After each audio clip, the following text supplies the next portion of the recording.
So my presentation is going to build on what has been communicated so far.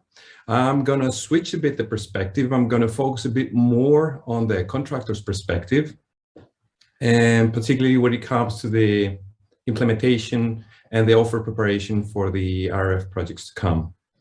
So in a way, I'm going to outline a methodological approach on how to deliver proper project justification through unbiased identification, analysis, and comparison of the potential alternatives, and then cherry picking the most optimal one, both for the contractor, but also for the beneficiary. So 2 topics to cover today. What are the challenges that companies are facing, and how can we address them? Being the final speaker before the lunch break, I know it's a bit tricky. I will try to stick to the schedule and do my best to boost your appetite. So off we go. The next 4 slides is going to take us like 2 minutes to go through them. I'm just building the bridge again on what Christos has already communicated during his well-elaborated presentation. So we know that Greece 2.0 is based on 4 pillars, 4 general categories of investments and reforms.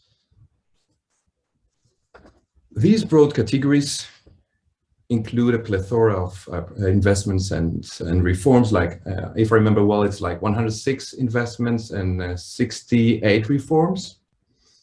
Here on the slide, you can see some indicative examples. From their nature, you can understand that have very increased complexity and increased expectations as well from the side of the beneficiary and from the side of the Commission. Christos covered this topic and really stressed the importance behind monitoring the RRF projects. There's going to be a huge difference here.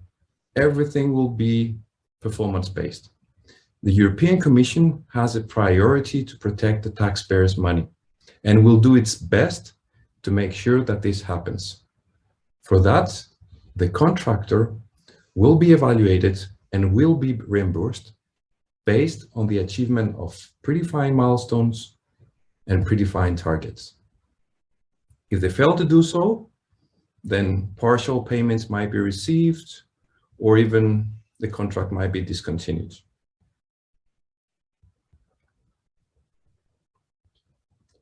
Short recap on targets and milestones.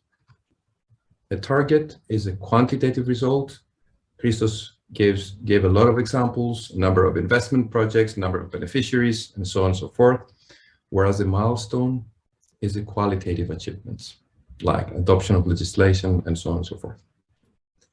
If you go to Greece 2.0, you don't download it from the internet and you go to page 442, you can see in there that the description of targets and milestones for all identified projects and investments thus far have already been identified and included therein.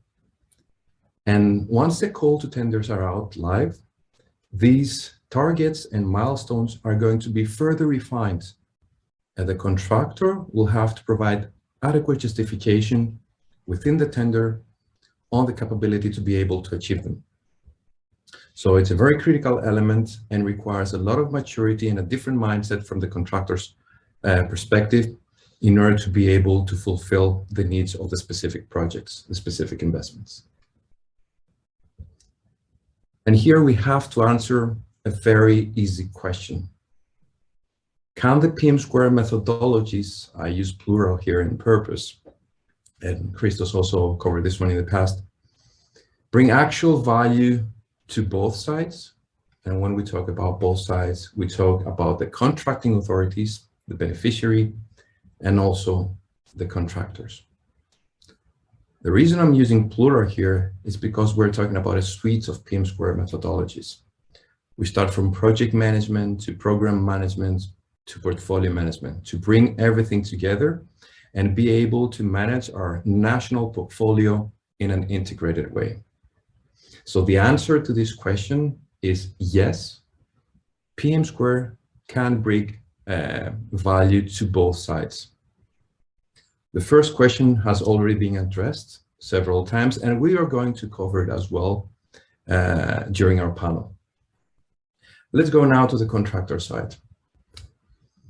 Now you have these entities now reading a call to tender and potentially identifying information in there relating to a methodology that has not been known to them in the past.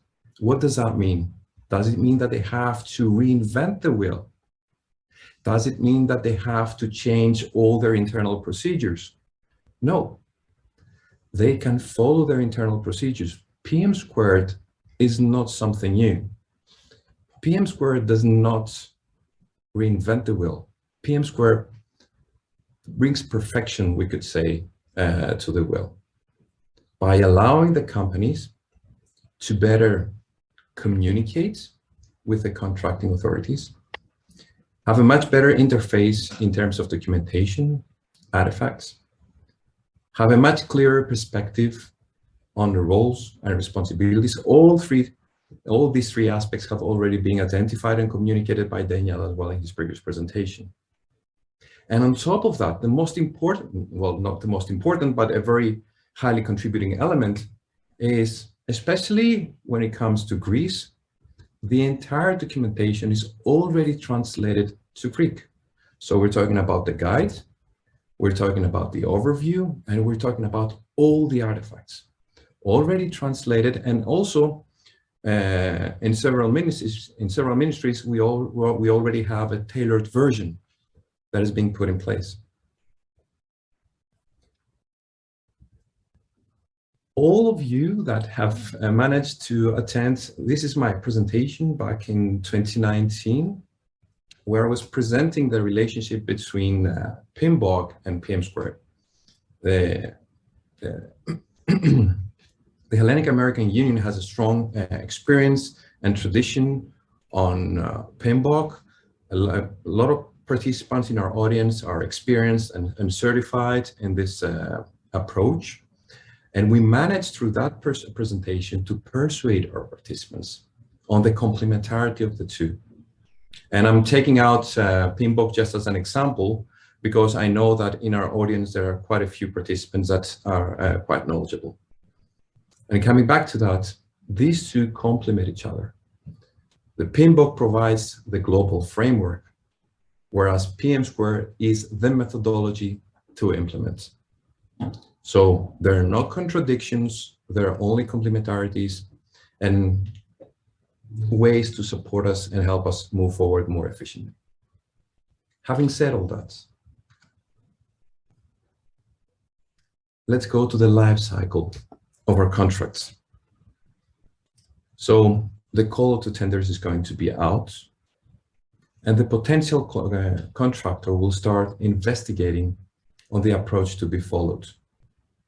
Then we'll prepare the offer, we'll submit the tender will be reviewed, and once and if accepted, we will be able to transition to the executing kickoff meeting to move forward with the implementation of the provisions of the contract until the moment where we provide all the deliverables, achieve all the targets and all the milestones.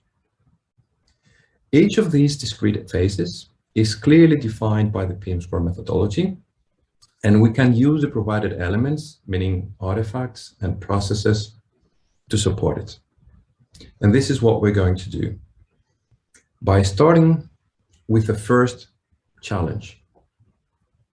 Now, what I'm going to communicate from this point on, these are not obligatory from the side of the beneficiary. So the beneficiary, the contract authority, is never going to come and ask you to do all that. All these depend on the level of maturity of your organization. Different levels of maturity, of project management maturity, different ways of approaching this. So the process that I'm going to define is highly recommended because it takes under consideration both the threats and the opportunities when it comes to the cost of an investment. In many cases, unfortunately, we do not look into alternatives. we dive directly into drafting a proposal and submitting it, which is something that we should never do. There are always alternatives worth investigating by taking under consideration the return on investment and the opportunity costs. These can only be done when you follow internally properly the steps foreseen in the initiating phase of the PM Square methodology. Let's present a few examples of that one. Should we apply a loan for this call, or should we go for a joint venture? These are two discrete alternatives that I have to cross-evaluate. Let's say you have to submit an offer for a construction project that takes place in an island. What do? You have some alternatives here. Do you use local resources and invest in bringing them up to speed? Or do you transfer your internal resources from the mainland and then not having them available to another project? So these can be examined, these can be justified during the initiating phase, and particularly while drafting the business case. And the business case is the key artifact on which we're going to focus our presentation today, that will allow us to understand which direction to follow in order to maximize our return on investment and do the best for the beneficiary as well. So, going into the templates, there are several discrete sections. The first important section includes the mapping and the comparison of the alternatives. The second important section includes the elaboration and the analysis of the selected alternative. And at the end, we provide the governance approach that we're going to follow. From these three sections, we're going to focus on the first one, which is the one usually neglected.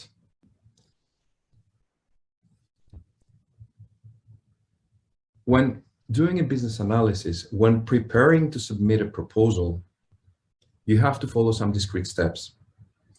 These are the steps that I have here as 5 different points. Identify the criteria against which we are going to evaluate our alternatives. Identify the weight for each criterion. Identify the alternatives that we are going to compare, analyze them, and then cherry pick the most optimal one. There is a very specific reason why we put the criteria before identifying the alternatives. And this is because we want to avoid bias and manipulation of information.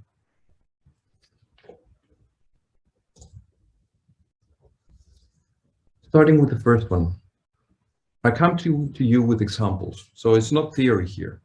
These are some examples of criteria that we can use in order to compare our alternatives. Alignment with our strategic goals, stakeholder and community acceptance, and this is something we have to highlight in our proposal, scope coverage, cost efficiency, time to deliver, domain expertise, domain that we possess or our consortium possesses, and what is the competition out in the market in this specific area. Now, these 5 elements here are just some extra criteria that you can use when you prepare an offer for an IT project, like reliability, compatibility, sustainability, expandability, and reusability of your solution. These are elements you have to take under consideration when you develop and elaborate your alternative. So once we identify these criteria, and these criteria should be accepted at corporate level and only refined if necessary at project level. Once we have them in place, then we have to identify their relevant importance. They do not all hold the same weight, so we have to score them. There are many different ways to do that. You can do it in the framework of a workshop. Well, you have them all, put an importance weight from 1 to 5 to each criterion, and then take the average. But this is intuitive. You can use a more sophisticated tool, which is the Delphi technique, and even more sophisticated tool, which is the analytical hierarchy process, or a very practical tool that I usually recommend because it's easy to understand and easy to sell to the participants, which are the pairwise comparisons. In principle, and this is very easy to understand, you list all your criteria and you transpose them on the vertical axis as well, on the horizontal axis as well, and you proceed to pairwise comparisons. There's no point comparing A to A or B to B. This is why I have this out. And also when I compare B to A, there's no point comparing A to B as well. That is why I have taken this out as well. And now by counting the numbers that one criterion is more important to the other, we can identify the relative importance. So here we can see that B appears as more important 4 times, E 3 times, C 2 times, and A 1 time. So I have a ranking of my criteria in terms of importance, and now I can proceed and give the actual weights. And there's no way that criterion A will receive a graded weight to criterion E because it appears less times. So an unbiased approach to make sure that we have a good ordering of our criteria that we're going to use for the comparison of the alternatives. Now that we have the criteria in place, we're good to go and identify the alternatives that we wish to follow in order to address the needs stipulated in the terms of reference of the call to tender. So this is a very specific exercise. What are the possible alternatives that we as a company can follow and cover the needs stipulated in the terms of reference of the call to tender? This is what we do here. This is the exercise. You identify your alternatives, usually 3 to 4, the most prominent ones. And then for each of these alternatives, you're going to proceed to do your SWOT analysis. Now, many people have seen the SWOT grid and say, okay, we know this. We do it like once a year, every November to derive to the strategic objectives for organization. Yes and no. We follow a different approach here. So we are going to do a SWOT analysis per alternatives. And we have to ask ourselves very specific questions per grid. So for example, for the strengths, we're going to ask ourselves while populating that box, what are the strengths that we have as an organization, as a consortium, to implement the selected solution, the one that we're investigating, while at the same time achieving the provisions of the terms of reference? This is the question that you have to answer. You do the same for weaknesses, you do the same for opportunities, and you do the same for threats. And once you conclude this exercise, you have a clear view of where you stand with each of the alternatives. Having done that, you now have the green light to proceed and evaluate your alternatives. So this is called a weighted scoring matrix. We use it a lot also at portfolio level when we define the composition of our portfolio components. And the way of applying it is exactly the same. We have the criteria that we have already identified. We have the weighting factors per criterion that we have already identified. And now we have the 4 alternatives that have been previously identified and analyzed, and we have to score them against each criterion. So what we do here is multiply the score with the weight factor. Everybody can attribute a score from 1 to 5 per alternative. So let's say now alternative A, alternative 1, will receive a score of 1 for criterion A, but criterion A has a weight of 5. So we multiply 1 to 5, and we get the final score for this criterion. And we do this for all criteria and for all alternatives. When we finalize this exercise, we do the sum of what you see here in bold, and we have the final scoring. The highest value indicates the most prominent solution. So in principle, this is the solution that we are going to propose, and this is the solution that we are going to include in the analysis on our tender. And this way, by following these steps, you have proven internally to your stakeholders that you have performed a rational exercise, you have followed specific steps, and now you have a solution that can actually bring value back to the organization. So here you are. You have finalized your business case, you have done the alternatives analysis, and now we have an intermediate step, which is to the discretion of the organization to follow it, to conclude the project charter prior to proceeding to the drafting of the actual proposal. The project charter pretty much copy-pastes the description of the selected solution from within the business case, puts it in front of the appropriate governance body, the entity entitled to take the decision. We get the green light, and now we have the official authority to proceed. This is an internal step. It's up to the discretion of the organization to follow it or not. Also, keep in mind that everything that you have included in the business case will not be wasted. In there, you have information you can actually introduce into your proposal. You can now proceed with the information included here to start drafting your proposal. And to better help you with that, you can use the artifacts provided by the methodology to populate the provisions of the terms of reference. So ideally, the call to tenders will have provisions to the use of the PM square methodology and provisions for the submission of specific artifacts. Now, this is very easy for you because the artifacts are already pre-elaborated, and you can use them and you can tailor your approach on them. To give you some examples, you're always required to describe your management approach. Well, this is a project handbook. You're always required, we're not changing anything, to describe your work plan, your work breakdown structure, the description of the deliverables, schedule, resource allocation, and budget. Well, this is a work plan.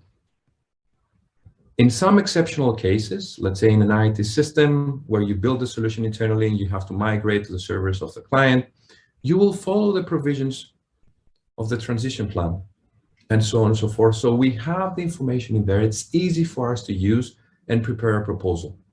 And while doing so, the contract authority, when we'll be evaluating the alternatives, it's going to be much easier for them to compare them because the elements are clear and they know what they compare. So by using this information, you can now draft your proposal. Once the proposal is approved and you're ready to proceed to the next stage, which is prepare, let's say, your inception report and go to the executing kickoff meeting, within that time frame, you can expand, you can further elaborate your planning by using the additional documentation that the methodology provides. These are tools that make your life easier. These are not tools that make your life more complex. So please do use them, and things are going to run much smoothly for everybody. So right now, we finish off with the planning phase. Once you enter the executing kickoff meeting, then you're good to go and start implementing your solution. For that, I will not go into detail because we have another presentation after the panel. Kostas Flokos will be presenting an EU-funded project and how they use the methodology from planning to executing. So you will receive more information on how to use the methodology during the executing phase. We're reaching the end of our presentation, and something to help you crack a smile and boost your appetite. Try to be part of the puzzle. Try to enter the image that you see on your left, because the PM square methodology is in place to bring everything together, bring all the key stakeholders together, engage with the community. We can see the active contribution to the community, for example, by the PM Square Alliance, which is outside this sphere that you see here, engulfing this sphere. So you have the tools, you have the community, use it for the benefit of the organization and the contracting authority. Well, if you don't, you can follow Bukowski's advice. Some people never go crazy. What truly horrible lives they must lead. And my final slide here, before we pass into any questions, which I don't believe we're going to have, it's lunchtime. Follow the advice of Stadler from the Muppet Show, which is not Stadler actually, it's Joseph Girard, the father of quality. Stick to quality. PM square equals quality. PM square provides fitness for use. So do exploit it to the maximum possible extent. And this is where I finish off with my presentation, and I remain at your disposal should you have any question.